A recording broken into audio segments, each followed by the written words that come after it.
우리는 무언가 행동을 할 수밖에 없는데 어떤 행동에 1차적 동기가 있고 1차적 동기의 밑바닥에는 믿음이라고 하는 게 있죠. 믿음이 아니고는 행동이 나오지 않는 거죠. 그래서 모든 행동의 뒤에는 믿음이 있는 것입니다. 그래서 롯이 산으로 갔는데 산으로 가라고 하시는 하나님의 말씀에 대한 믿음이 그를 움직인 게 아니죠. 산으로 가지 않았으니까 산으로 가라는 말씀보다 소알로 가라고 하는 두려움을 믿은 거죠. 그래서 그게 행동으로 나타나는 거죠. 산으로 가라는 말씀보다 소알로 가라고 하는 두려움을 더 믿었습니다. 그렇게 되면 이제부터 자연스럽게 두려움이 설득하는 대로 가는 거죠. 두려움은 어떤 방식으로 설득했어요? 할만하잖아, 이게 더 가능성이 있잖아, 이게 더 너를 살릴 게 너무나 뚜렷해 보이지 않니? 라고 하는, 그래서 거리가 가깝고 규모가 작은, 그래서 갈만하다고 느끼게 하는 방식으로 두려움이 롯을 설득했죠. 그래서 만만해 보이도록 했죠. 작고 가까운 소알성으로 들어갔습니다. 근데 바로 그 순간에 약속이라도 하듯 롯이 소알로 들어가는 순간 해가 돋았고, 해가 돋는 순간 하늘에서 유황과 불이 쏟아져 내렸죠. 23, 4, 5절 읽겠습니다. 19장 23, 4, 5절 시작. 롯이 소알에 들어갈 때에 해가 돋았더라. 여호와께서 하늘 곧 여호와께로부터 유황과 불을 소돔과 고모라에 비같이 내리사 그 성들과 온 들과 성에 거주하는 모든 백성과 땅에 난 것을 다 엎어 멸하셨더라. 마치 롯이 소알에 들어갈 때까지 오래 기다리고 참았던 하나님의 진노의 불이 한꺼번에 쏟아붓는 것 같은 그런 형국이 된 거죠. 그리고 소돔과 고모라 안팎의 모든 생명체들이 소멸당했습니다. 어쩌면 하나님께서 주변 가까운 어떤 산에 화산이 터트려져서 심판이 임하도록 했을지도 모르겠어요. 아직까지 이 소돔이 위치한 그 사해바다 부근에서는 아직도 유황 냄새가 난다고 하는 분도 계시고, 또 그 지역에서 화산이 터질 만한 산은 없다고 하는 분들도 계시는데, 어쨌거나 중요한 것은 심판이 임한 거죠. 소멸되기 전 롯의 눈으로 볼 때 소돔과 그 일대의 땅은 굉장히 비옥해 보였고 화려해 보였습니다. 그래서 여호와의 동산 같아 보였어요. 그런데 그 비옥한 땅이 한순간 지옥이 됐죠. 그러니까 그렇게 화려해 보이고 괜찮아 보였던 그 땅이 지옥이 되는 것은 한순간입니다.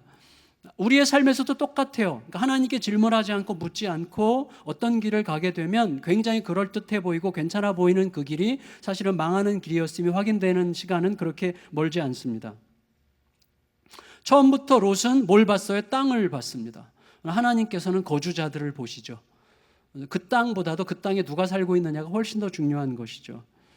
여러분, 모든 문제는 예외 없어요. 땅의 문제가 아니죠. 거주자들의 문제죠. 어떤 거주자들이 살고 있고 그 거주자들이 무엇을 추구하고 있느냐가 그 땅의 운명을 결정하는 것입니다.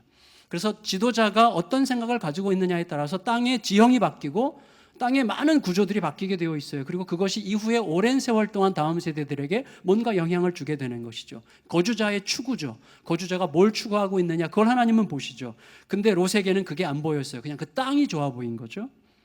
그 순간 롯의 아내가 소돔을 향해 고개를 돌렸어요. 거의 자기도 모르는 사이에 고개를 돌렸겠죠.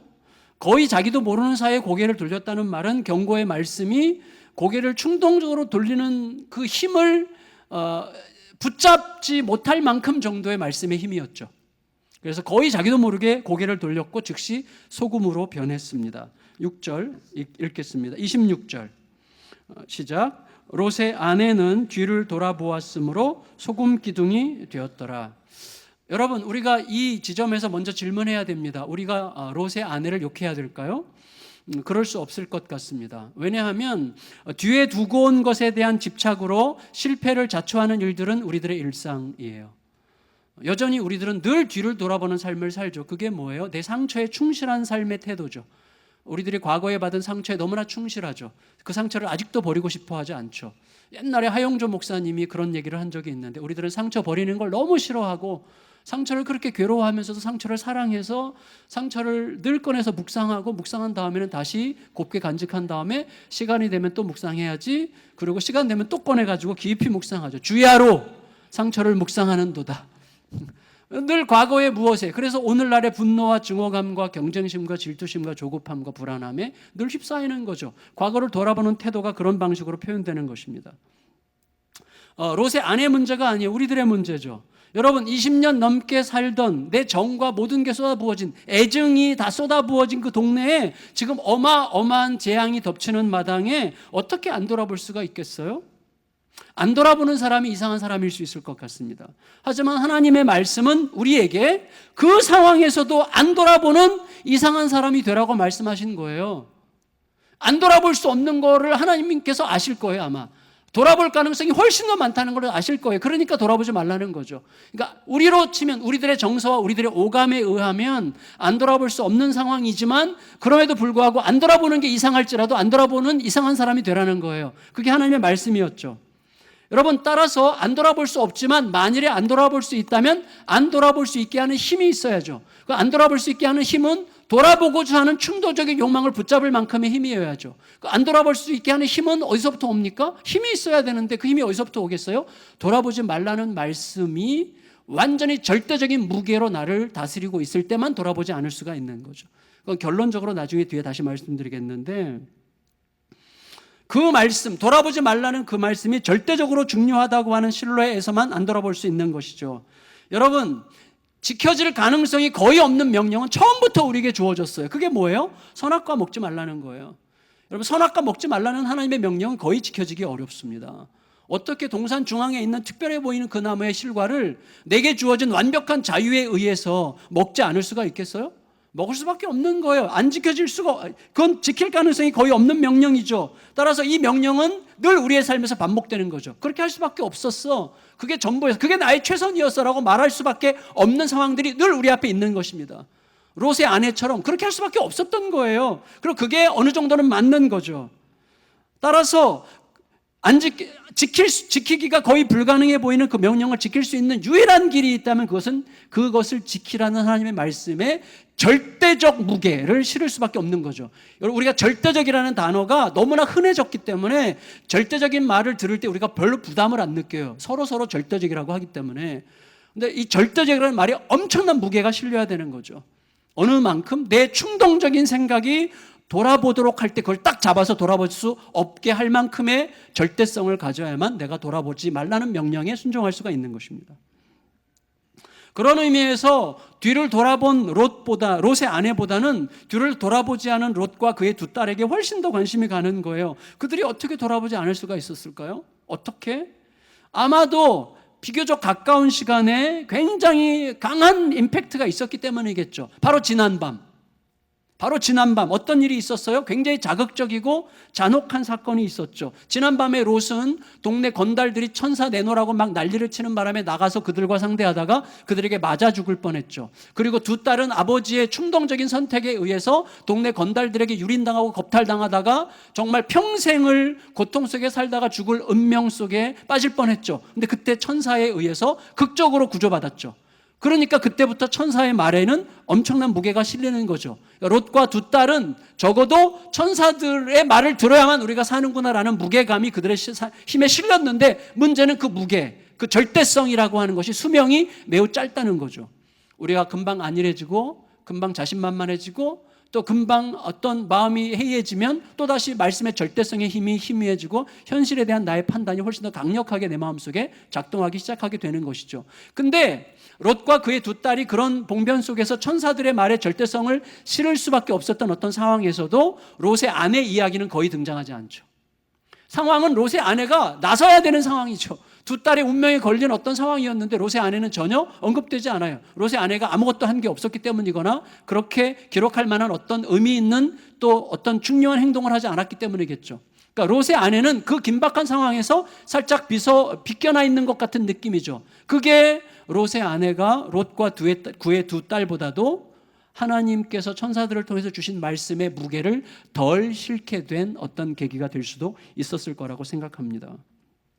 결국 소돔 심판에 대한 궁금증이 너무나 강렬했고 두고 온 재산에 대한 미련이 있었을 수도 있겠는데 그런 걸 버리지 못한 채 순식간에 충동적으로 돌아봤다가 소금 기둥이 되고 말았어요. 여러분, 우리가 늘 생각해야 될 게 있어요. 뭐냐면 오늘의 나는 하나님의 역사의 결과물이죠. 하나님의 너무나 정밀하신 역사의 결과물들입니다.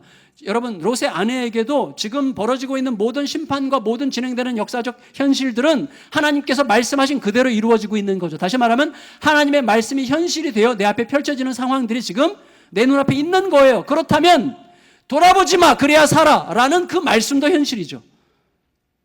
근데 그걸 잊어버리는 거예요, 우리들이.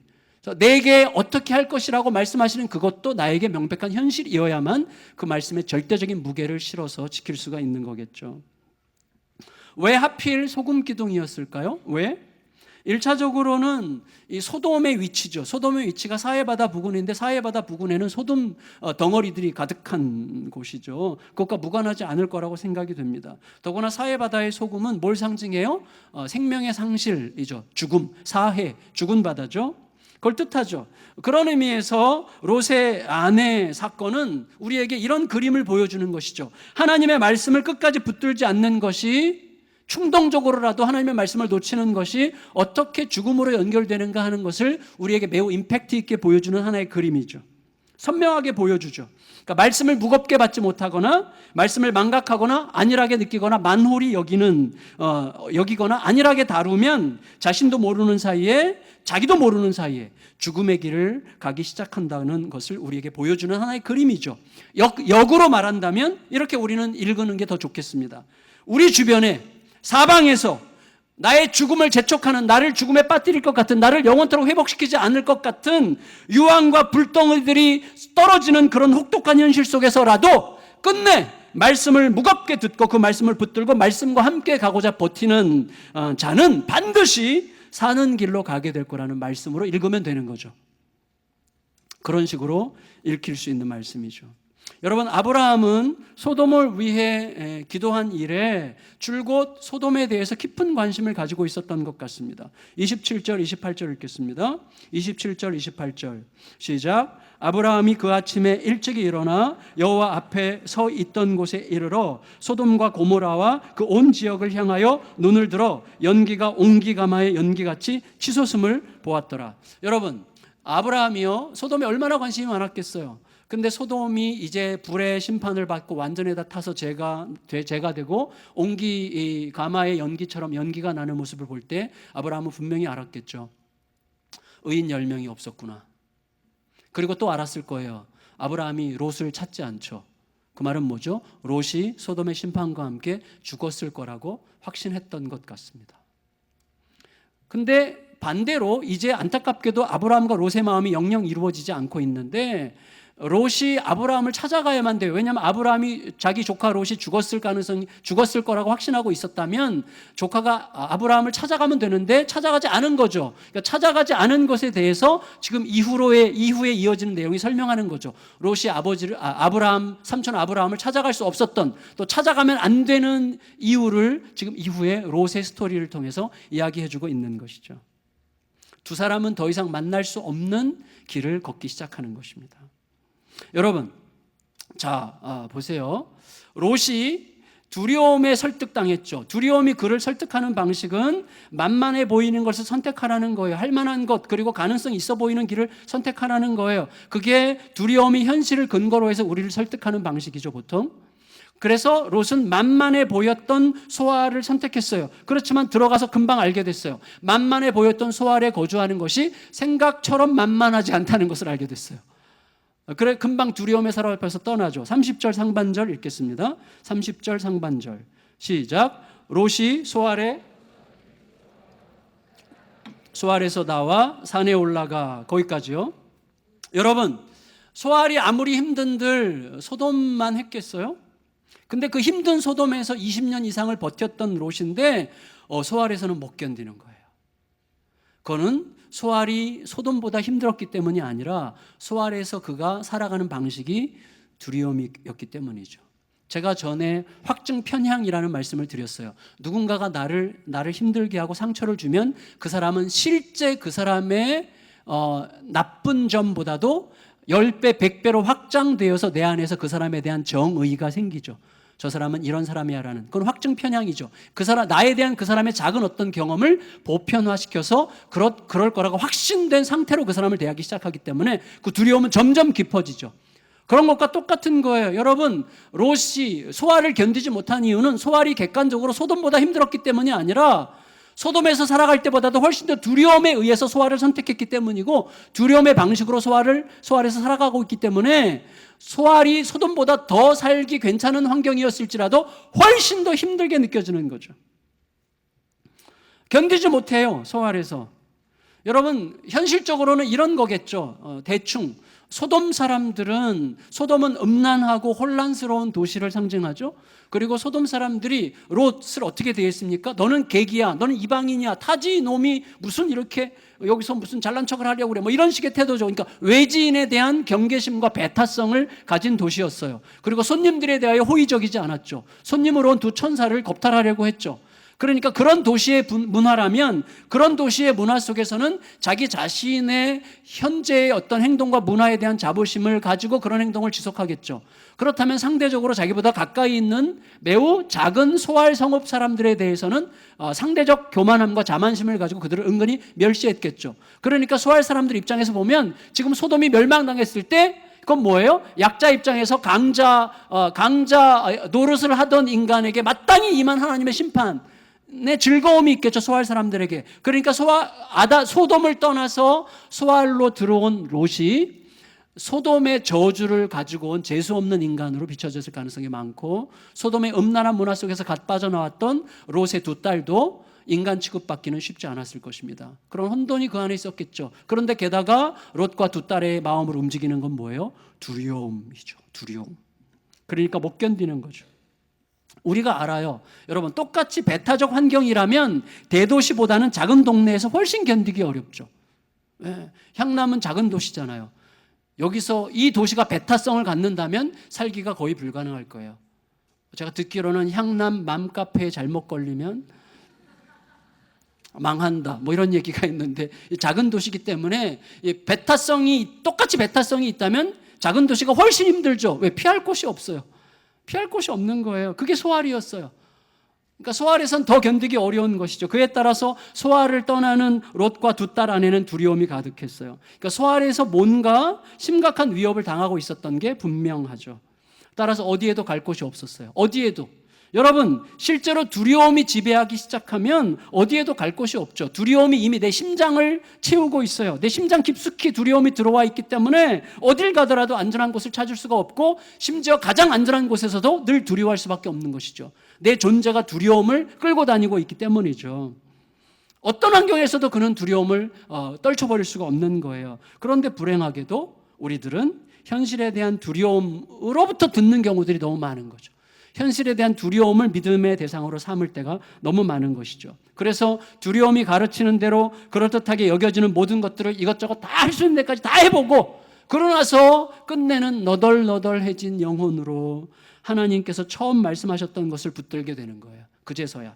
근데 그 순간이 너무 중요하죠. 그 순간에 내가 정말 할 수 있는 게 진짜 아무것도 없다는 사실에 대해서 진심으로 헤아리고 하나님의 행하심에 대해서 온전히 맡겨드릴 수 있는 마음이어야 되는데, 바로 그 순간, 하나님께서 처음부터 원하셨던 그 길을 가는 순간에도 여전히 두려움과 낙심과 좌절뿐이라면 그때부터 더 가혹한 새로운 문제들이 시작되겠죠. 그게 바로 처음에 하나님께서 처음부터 가라고 하셨던 산으로 이제 드디어 롯과 두 딸이 가지만 그곳에서 더 심각한 불행을 만나게 되는 이유죠. 그게 산으로 가지만 어떻게 해요? 두려움을 가지고 가고 있어요. 하나님의 이끄심을 따라 가고 있지 않습니다. 여러분, 하나님께서 롯이 나 소알로 갈래요 그럴 때 하나님께서 그래 소알로 가라라고 허락하셨다면 소알에서 지키실 것을 믿어야죠. 지키실 수 있는 것이죠. 근데 하나님께서 말씀하시기 전에 그 두려움에 의해서 내가 다시 소알에서는 못 살겠다라고 내가 스스로 또 판단해서 묻지도 않고 이제 떠나는 거죠. 다 자기 방식대로 하는 거예요. 소알이 자기들을 삼킬 거라는 두려움에게 반응하고 있습니다. 그에 따라서 하나님께 묻는 대신에 다만 두려움이 이끄는 대로 산으로 가요. 그래서 두려움이 이끄는 대로 어디로 가요? 굴 속에 들어가요. 굴 속에. 30절 읽겠습니다. 다시 한번 30절 시작. 롯이 소알에 거주하기를 두려워하여 산에 올라가 거주하되 그 두 딸과 함께 굴에 거주하였더니. 굴은 여러분 알듯이 우리의 내면을 반영하는 하나의 상징이죠. 하나님께서 엘리야에게 호렙산으로 가라고 했을 때 엘리야가 호렙산으로 갔는데 호렙산에 가서 첫 번째 고한 것이 굴 속에 들어가요. 굴 속에. 자기 세계, 자기 두려움의 세계 속에 갇혀 있다는 것에 대한 하나의 상징이죠.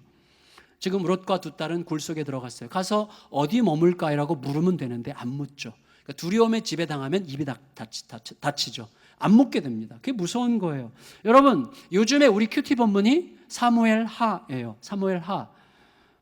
제가 설교 중에 큐티 이야기를 하는 이유는 그 내용이 좋기도 하지만 동시에 큐티하라고 그래서 압박을 하는 건데, 여러분, 자, 죽은 사울 왕의 아들 이스보셋이 나오죠. 자, 이 이스보셋은 아버지의 후계자로 거의 확정되었던 요나단이까지 죽자 이제 자기가 후계자가 되어야 된다고 생각했죠. 그렇지만 자기의 내면에 힘이 없고 현실적으로도 힘이 없어요. 그래서 아버지 밑에서 군대 장관이었던 아브넬에게 빌붙어서 아브넬의 힘에 의해서 왕이 되었다고 선언을 하죠. 근데 아브넬은 이제 사울 왕이 죽은 다음에 모든 실권이 자기에게 왔다고 생각했어요. 왕이 될 수는 없지만 나라의 뒷주인은 될 수 있다고 생각한 거죠. 그래서 실권을 휘두르죠. 어느 정도로요? 이스보셋, 왕인 이스보셋을 갖고 놀아요. 되게 멸시하죠. 우습게 생각하죠. 근데 이스보셋은 자기 안에 힘이 없기 때문에 자기를 멸시하는 군대 장관 아브넬을 붙들고 버티죠. 두려움 속에 버티는 거예요. 그러니까 멸시당하면서도 그를 붙들어요. 근데 그 아브넬이 이제 다윗을 방문하러 갔다가 요압에게 암살당하죠. 그러니까 어떻게 돼요? 망연자실, 뭘 어떻게 해야 될지 모르는 거죠. 여러분, 문제를 수습하고 새 날을 뚫고 갈 힘이 전혀 없었어요. 이유는 뭐예요? 단지 두려움에 웅크리고 있는 이유.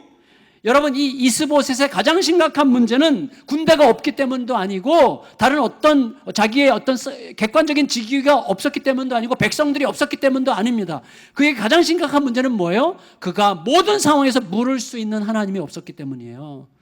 어떤 상황에서도 물을 수 있는 하나님이 없었다는 게 그의 가장 심각한 문제죠. 여러분, 그의 아버지 사울은 어떻게 했어요? 평생 하나님께 묻지 않았어요. 자기의 두려움에게 물었어요. 사울 왕.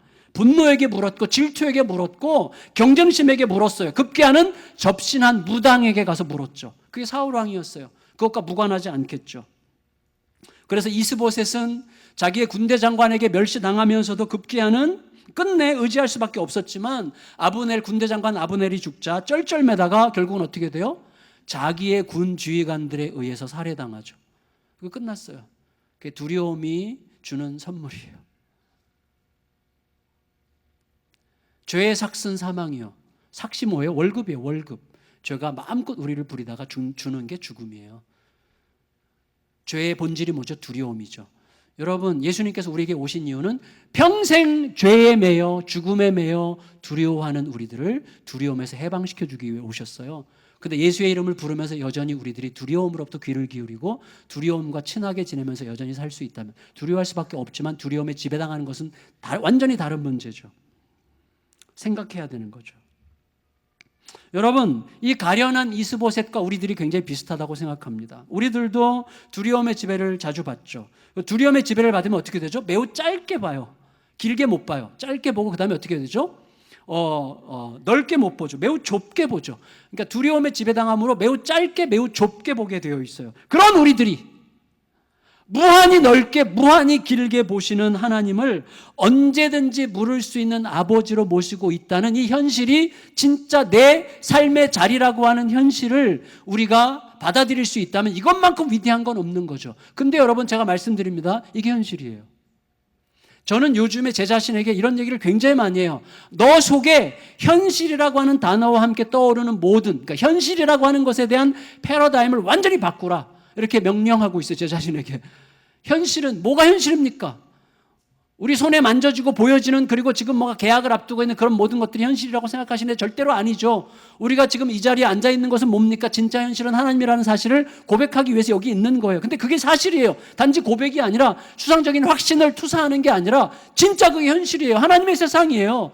여러분, 영원토록 우리가 이 땅에 머무는 100년 미만의 짧은 이 시간은 그림자와 같은 게 사실이에요. 그게 진짜 우리들의 현실이죠. 그런데 내 지금 육체, 여기 있는 육체, 전에도 말씀드렸죠. 지금 여기 있는 우리는 뭐예요? 영원한 과거와 영원한 미래와 연결되어 있어서 여기 실존하고 있고, 동시에 하늘을 보면 무한과 연결되어 있는 여기 이 자리에 내가 있는 거예요. 그게 우리들의 현실이란 말이에요. 이 땅이 현실이 아닌 거죠. 물론 그 하나님을 따라가면 하나님은 이 땅에서 가장 현실적으로 살게 하세요. 그렇다고 현실적이 안 되는 게 아니죠. 여러분, 지난번에 언급했듯이 너무나 안타까운 것은 롯과 두 딸들이 처음부터 하나님의 말씀을 따라서 산으로 갔더라면, 산에 이런 거죠. 가라고 하니까 가는 거예요. 그럼 뭐예요? 그 다음에 뭐 할 줄을 몰라야 되는 거예요. 가라고 하니까 가요. 가라고 하니까 가야만 그 다음에 뭐 해야 될지 몰라. 그러니까 어떻게 해요? 묻죠. 여러분, 우리가 교회가 돈을 이만큼 쌓아놓고 무슨 일을 하면 주님께 여쭙지 않아도 돼요. 근데 하나님께서 하라고 하셔서 하는 거면, 가보면 안 보여 길이. 이게 뭐지? 어디로 가야 되지? 그러니까 어떻게 엎드려야 되는 거예요. 그 방식으로 하나님은 모든 일이 하나님의 일이 되게 하시고 하나님의 스토리가 되게 하시고 거기 하나님의 영광이 남게 하심으로 하나님이 왕 되심을 선언하시는 거예요. 그때라야 우리는 가장 안전해요. 우리는 돈이 많으면 안전할 것 같지만 돈이 많음으로 그때부터 새로운 심각한 문제들이 시작되는 거죠. 그래도 돈 많이 버시기 바라요. 그냥 여러분들이 너무 시험 들까 봐 제가 사족을 붙인 거죠. 여러분, 그래서 롯과 그의 두 딸이 처음부터 하나님께서 산으로 가라고 하셨을 때 무작정 가는 거예요. 말씀하셨기 때문에 가는 거예요. 가면 묻게 되어 있어요. 이제 어떻게 할까요, 산에서? 그러면 계속해서 하나님의 인도하심을 받으면서 사는 거예요. 그런데 이들이 하나님의 말씀의 인도를 안 받은 게 아니잖아요. 말씀의 권세를 경험하지 않은 게 아니잖아요. 하나님께서 천사들을 통해서 주시는 말씀에 따라서 소돔을 떠났잖아요. 소돔 성 위로 불비가 쏟아질 때 뒤를 돌아보지 말라고 그랬기 때문에 안 돌아봤잖아요. 들판에 머물지 말라고 했기 때문에 들판에 머물지 않았잖아요. 근데 산으로 가라는 말씀만은 이건 안 되겠어요. 그래서 어떻게 해요? 그 말만은 순종할 수 없다고 판단함으로써 말씀보다 두려움에게 귀를 기울이기로 선택한 거죠. 그리고 그 이후로 그때부터 계속해서 이제부터는 두려움으로부터 듣는 거죠. 두려움으로 소돔에 갔고 소돔에서 두려워서 빠져나왔고 두려움으로 산에 가는 거죠. 그러니까 이제부터 계속 두려움으로부터 듣게 되는 거죠. 계속해서 두려움에게 묻는 거죠. 산속에서 지금처럼 살게 되면 자신들의 대가 끊길 게 분명하다고 하는 두려움으로부터 듣는 거죠. 그에 따라서 이들은 두려움의 지도를 받아 두려움이 이끄는 길을 가기로 결정하는 거예요. 그게 31절에서 38절이죠. 같이 읽겠습니다. 31절에서 38절 시작. 큰딸이 온 세상의 도리를 따라 우리의 배필 돕는 사람이 이 땅에는 없으니 우리가 우리 아버지에게 술을 마시게 하고 동침하여 우리 아버지로 말미암아 후손을 이어가자 하고, 그 밤에 그들이 아버지에게 술을 마시게 하고 큰딸이 들어가서 그 아버지와 동침하니라. 그러나 그 아버지는 그 딸이 눕고 일어나는 것을 깨닫지 못하였더라. 이튿날 큰딸이 작은딸에게 이르되 어젯밤에는 내가 우리 아버지와 동침하였으니 오늘 밤에도 우리가 아버지에게 술을 마시게 하고 내가 들어가 동침하고 우리가 아버지로 말미암아 후손을 이어가자 하고, 그 밤에도 그들이 아버지에게 술을 마시게 하고 작은딸이 일어나 아버지와 동침하니라. 그러나 아버지는 그 딸이 눕고 일어나는 것을 깨닫지 못하였더라. 롯의 두 딸이 아버지로 말미암아 임신하고 큰 딸은 아들을 낳아 이름을 모압이라 하였으니 오늘날 모압의 조상이요, 작은 딸도 아들을 낳아 이름을 벤암미라 하였으니 오늘날 암몬 자손의 조상이었더라. 여러분 보세요. 두려움에게도 논리가 있죠. 두려움이 우리를 설득할 때 나름대로 논리를 갖고 설득하죠. 두려움은 어떤 논리를 근거로 우리들을 롯과 두 딸을 설득했습니까? 온 세상의 도리라고 하는 거예요. 세상 이치. 31절에 롯의 딸이 뭐라고 그래요? 큰 딸이 작은 딸에게 이르되 우리 아버지는 늙으셨고, 그 다음에 뭐예요? 온 세상의 도리를 따라 우리의 배필 될 사람이 이 땅에는 없으니, 이렇게 얘기했어요. 여러분 잘 보세요. 두려움은 세상 이치를 부정적 방식으로 파악해서 논리를 만들어 우리를 설득합니다. 롯의 두 딸이 대가 끊길 것에 대해서 그렇게 두려워하고 대를 잇기 위해서 그렇게 집착했던 이유는 세상 이치가 자손을 이어가지 못하는 자를 저주받은 자로 여겼기 때문이죠. 그렇죠. 그러니까 하나님과 대화하지 않고 있어요. 소돔과 함께 자기들의 약혼자들도 소멸했기 때문이에요. 그나마 미래를 꿈꿀 가능성이 있었던 수알에서는 쫓기듯이 도망쳐버렸기 때문이죠. 그리고 세상 이치에 따라 다음 세대를 이어가기는 해야 되겠는데 세상 이치의 기준으로는 그 어디에서도 짝을 찾을 길이 없었기 때문이죠. 하나님이 없는 세상에서는 완벽한 논리예요.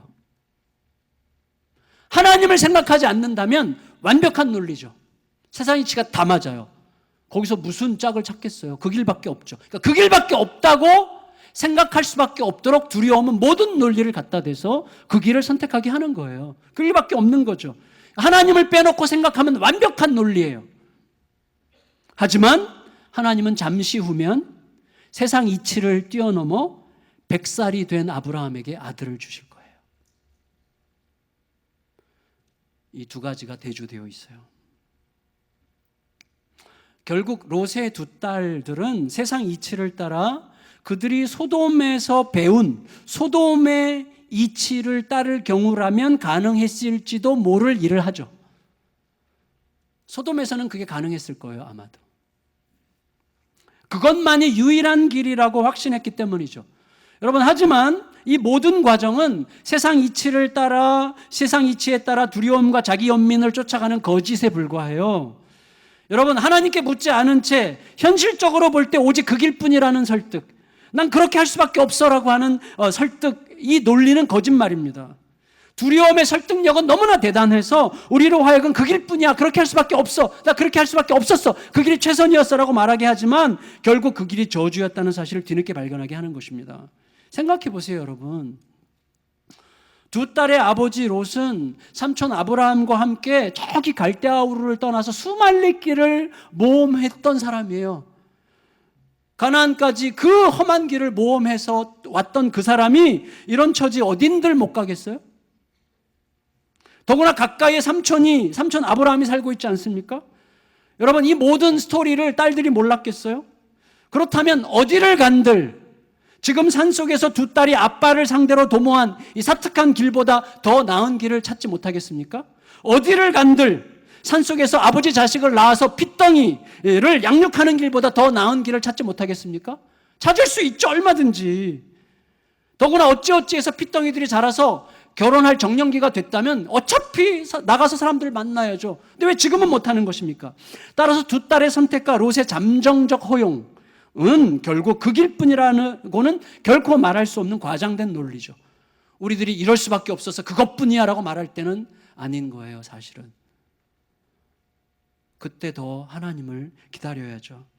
따라서 이 롯의 두 딸의 행동은 결국 소돔의 혼란과 욕정의 정신이 낳은 결과였을 뿐이라고 말할 수 있는 것입니다.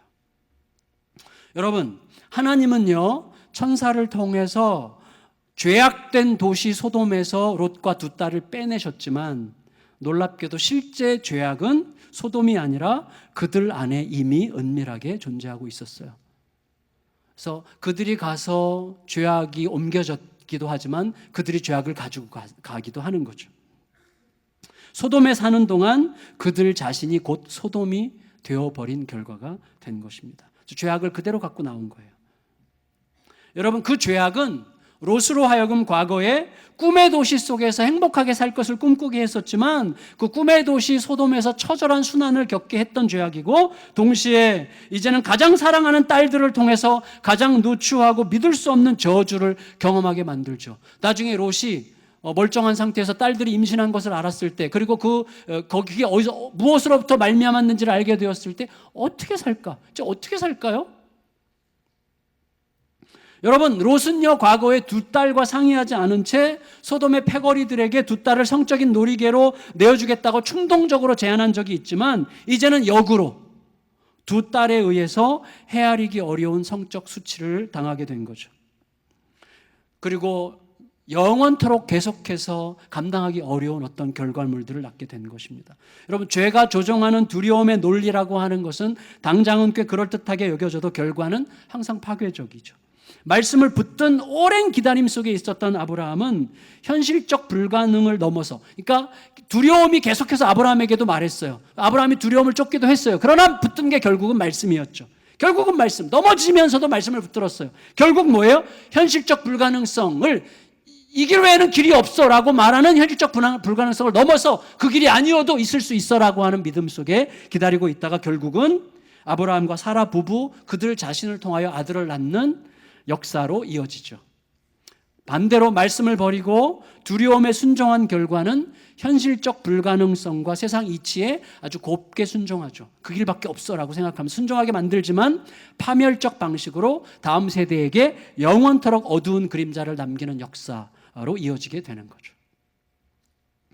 말씀을 정리할게요. 성도 여러분, 하나님을 향한 우리들의 귀가 언제 닫히죠? 귀가 하나님을 향해서 언제 귀가 닫히죠? 우리들의 영혼이 실망과 분노에 사로잡힐 때죠. 희망 없어 보이는 세상에 대한 실망, 그리고 세상에서 방치된 것 같은 분노, 그리고 세상에 대한 실망 이상으로 실망스러운 하나님에 대한 실망. 여러분, 롯과 두 딸들은 어쩌면 소돔의 멸망을 통해서 소알에서 쫓기듯 나오는 상황을 통해서 우리가 알 길이 없는 아브라함 할아버지에 대한 모종의 분노와 실망 때문에, 그리고 자기들에게는 세상 어디에도 의지할 데가 없다고 하는 확신을 통해서 실망과 분노를 느꼈을 가능성이 많습니다. 하지만 정직하지 않은 거죠. 결국은 정직하지 않은 거죠. 결국 내 선택이었을 뿐이고 내가 스스로 알고 선택할 수 있도록 깊은 고통의 인내 속에서 기다려 오신 하나님께 고개를 들지 않은 게 문제였죠. 그리고 두려움으로부터 충실하게 들었던 게 문제였죠. 하나님은 끝없이 말씀하시는 분이시지만 두려움으로부터 더 크게 들은 거죠. 결국 하나님 대신에 욕망에게 묻고 소돔을 선택했던 롯의 시간과 하나님 대신 두려움에게 묻고 산으로 올라갔던 롯의 시간이 이제는 하나님 대신 자신들의 두려움에게 묻고 있는 두 딸에게 고스란히 반복되고 있는 것입니다. 우리들의 마음 중심은 그런 식으로 은연중에 계승이 되는 것 같아요. 요즘에 제 마음속에 가장 많이 일어나는 건 뭐냐면 우리 자녀들에게 사과하고 싶은 마음이에요. 사과하고 싶은 마음. 우리 아이들은 기억을 잘 못할 수도 있겠는데 그때 내가 왜 그렇게 악을 썼을까? 그때 왜 그렇게 내가 폭력적이었을까? 그때 왜 내가 그렇게 그냥 그 두려움에 사로잡힌 채로 그 두려움을 계속 물려주는 방식으로 살았을까? 계속 막 사과하고 싶은 마음이 굉장히 많이 일어나요. 여러분, 언제부턴가 지난 주간에 여러분 뉴스 보셨죠? 우리 플라스틱이나 비닐을 쓰기 시작한 게 한 100여 년 됐는데 100여 년 전부터 쓰기 시작한 그게 이 플라스틱이라든지 이 종류가 땅속에서 분해되는데 최소 500에서 1000년 걸린다며요. 그러니까 우리들 다음 세대에 적어도 10대 후손, 20대 후손까지 감당할 수 없는 짐을 우리가 지금 다 남겨줬는데 지금 바다에 떠도는 북태평양에 떠도는 쓰레기 섬이 크기가 얼마나다 그래요? 남한의 5배, 6배라고 하잖아요. 남한 땅 전체의 대여섯 배에 자동차로 이 끝에서 저 끝까지 가려면 20시간을 가야 되는 거리 정도의 그 어마어마한 면적의 쓰레기 산이 떠돌고 있대잖아요. 북태평양에. 근데 며칠 전 뉴스에 여러분 보셨죠? 시중에서 파는 물, 우리가 늘 마시는 시중에서 파는 그 물 중에 95%에서 눈에 육안으로는 볼 수 없는 세미한 플라스틱 알갱이들이 떠다닌다는 거죠. 그러니까 우리 애기들은 어릴 때부터 플라스틱 먹으면서 이제 자라는 거죠. 물론 이제 나중에 죽고 나서 시신이 오래 보존될 수는 있을지 모르겠지만 좀 이게 어떤 결과를 낳을지 모르는 거죠. 제가 이 말씀을 드리는가 하면 우리도 모르게 행한 어떤 것이 지금은 너무나 뚜렷한 결과물로 재앙과 저주스러운 결과물로 우리 다음 세대, 우리 10대 후손이나 20대 후손까지도 어떻게 감당해야 될지 모르는 어떤 결과물들로 남는 게 비단 플라스틱뿐이겠습니까? 더 심각한 것은 삶의 태도죠. 삶의 정신이죠. 어떻게 살아가느냐죠. 여러분, 우리 자녀들에게 부디 두려움을 물려주지 마시기를 축복합니다. 두려움 물려주지 마세요. 두려움. 말씀 앞에 좀 용맹해지세요. 말씀 앞에 좀 담대해지세요. 우리 아이들에게 하나님의 말씀이 이렇게 하니까 우리 믿음으로 한번 가보자. 어떤 그렇게 결단하는 시간들을 통해서 우리 아이들이 망하지 않습니다. 담대한 길을 갈 수가 있어요. 정말 담대한 길을. 여러분 창세기 18장 말씀은요, 어느 날 정오에 하나님과 두 천사가 아브라함을 방문한 사건을 다루고 있죠. 19장은 그 방문 사건 이후에 소돔이 멸망하고 그 여파로 모압과 암몬이라는 기괴한 방식의 족속이 탄생한 것에 대한 동기가 기록되어 있어요. 그런데 18장과 19장은 불과 24시간이 안 되는 시간이에요. 24시간이 안 되는 시간 동안에 어마어마한 게 결정된 거예요. 한 도시가 멸망하고 도시의 멸망을 빌미로 해서 앞으로 영원토록 오랫동안 이스라엘과 깊은 갈등 속에 들어가야만 하는 모압과 암몬 족속이 탄생하는 기이한 동기가 마련된 거죠.